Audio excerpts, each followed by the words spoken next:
Assalamualaikum warahmatullahi wabarakatuh. Perkenalkan, nama saya Pina Wulandari, NIM C1018045 dari Prodi Ekonomi Islam Universitas Jambi. Di sini saya akan menjelaskan materi tentang kerangka dasar penyusunan dan penyajian laporan keuangan syariah. Dan materi yang pertama adalah kerangka dasar penyusunan dan penyajian laporan keuangan syariah. 1. Tujuan kerangka dasar. Kerangka dasar ini menyajikan konsep yang mendasari penyusunan dan penyajian laporan keuangan bagi para penggunanya. Yang kedua, pemakaian dan kebutuhan informasi. Pemakai laporan keuangan meliputi investor sekarang dan investor potensial, pemilik dana card, pemilik dana syirkah temporer, pemilik dana titipan, pembayar dan penerima zakat, infak, sedekah dan wakaf, pengawas syariah, karyawan, pemasok dan mitra usaha lainnya, pelanggan, pemerintah serta lembaga-lembaganya, dan yang terakhir adalah masyarakat. Yang ketiga, paradigma transaksi syariah.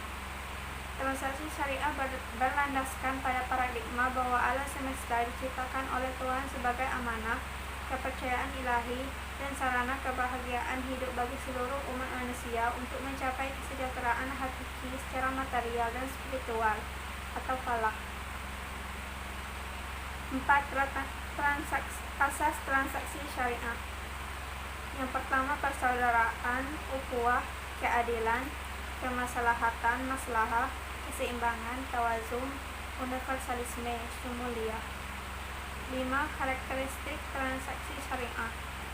Implementasi transaksi yang sesuai dengan paradigma dan asas transaksi syariah harus memenuhi karakteristik dan persyaratan antara lain. Transaksi hanya dilakukan berdasarkan prinsip saling paham dan saling ridho. Prinsip kebebasan bertransaksi diakui sepanjang objeknya halal dan baik. Uang hanya berfungsi sebagai alat tukar dan satuan pengukur nilai, bukan sebagai komoditas.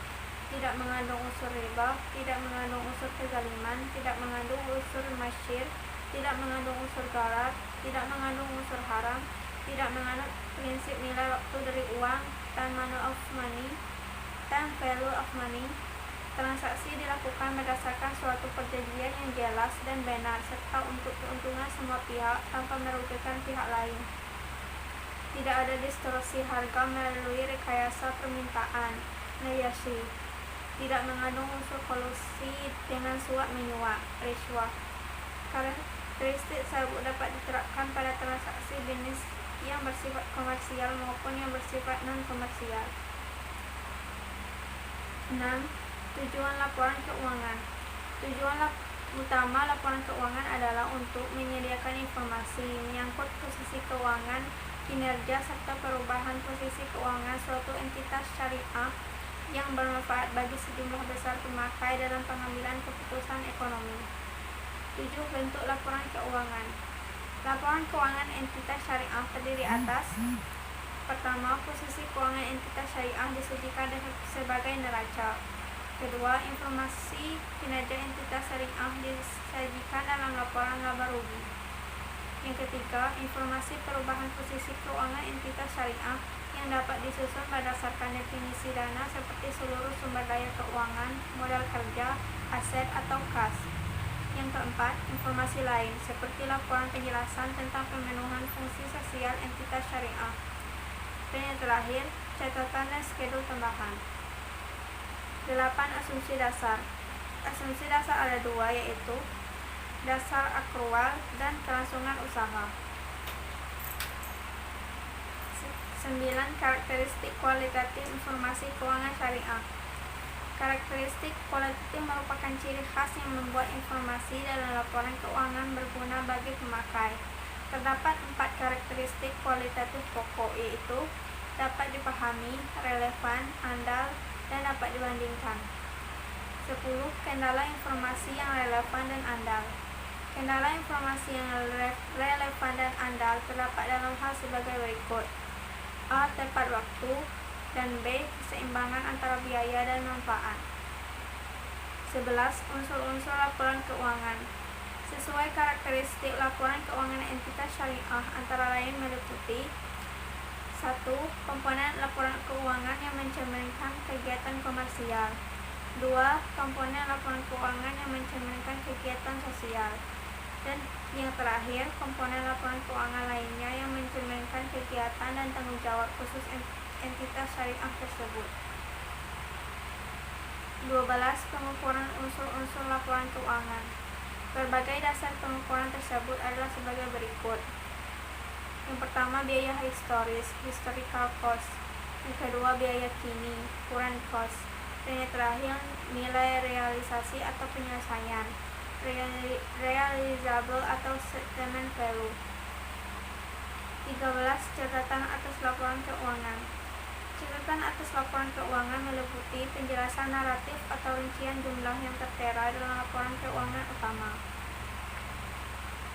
Konsep dasar akuntansi menurut AAOIV dan pemikir Islam. Tujuan akuntansi keuangan dan laporan keuangan. Yang pertama, tujuan akuntansi keuangan untuk menentukan hak dan kewajiban dari pihak yang terlibat dengan lembaga keuangan syariah tersebut, termasuk hak dan kewajiban dari transaksi yang belum selesai terkait dengan penerapan, kewajaran, dan ketaatan atas prinsip dan etika syariah Islam.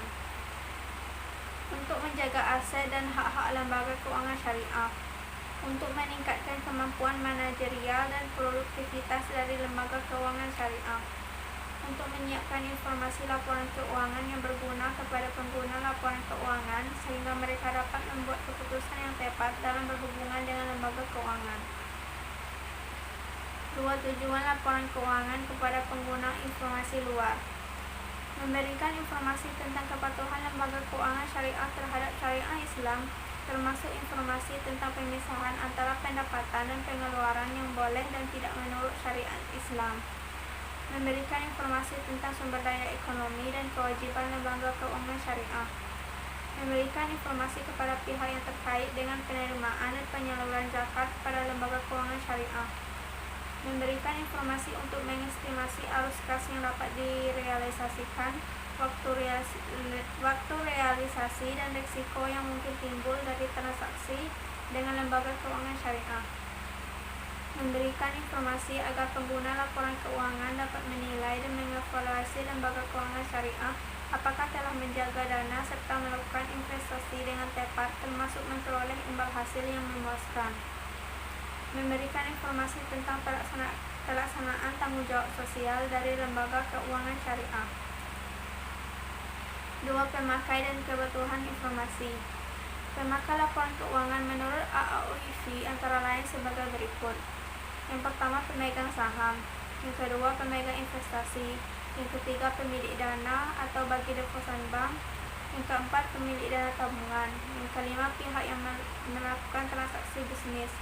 Yang keenam, pengelola zakat. Dan yang terakhir, pihak yang mengatur.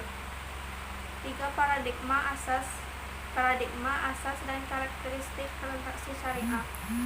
Transaksi syariah berlandaskan pada paradigma dasar bahwa alam semesta diciptakan Tuhan sebagai amanah, kepercayaan ilahi, dan sarana kebahagiaan hidup bagi seluruh umat manusia untuk mencapai kesejahteraan hakiki secara material dan spiritual. 4. Bentuk laporan keuangan. Bentuk laporan keuangan AAOIV adalah laporan keuangan untuk perbankan syariah, antara lain berbentuk: A. Laporan perubahan posisi keuangan, B. Laporan laba rugi, C. Laporan perubahan ekuitas atau laporan perubahan saldo laba, D. Laporan arus kas, E. Laporan perubahan investasi yang dibatasi dan ekuivalennya, F. Laporan sumber dan penggunaan dana zakat serta dana sumbangan, dan G. Laporan sumber dan penggunaan dana Qard Hasan. 5. Syarat laporan keuangan. Syarat kualitatif laporan keuangan menurut AAOIV yaitu: A. Relevan, B. Dapat diandalkan, C. Dapat dibandingkan, D. Konsisten, dan yang terakhir dapat dimengerti.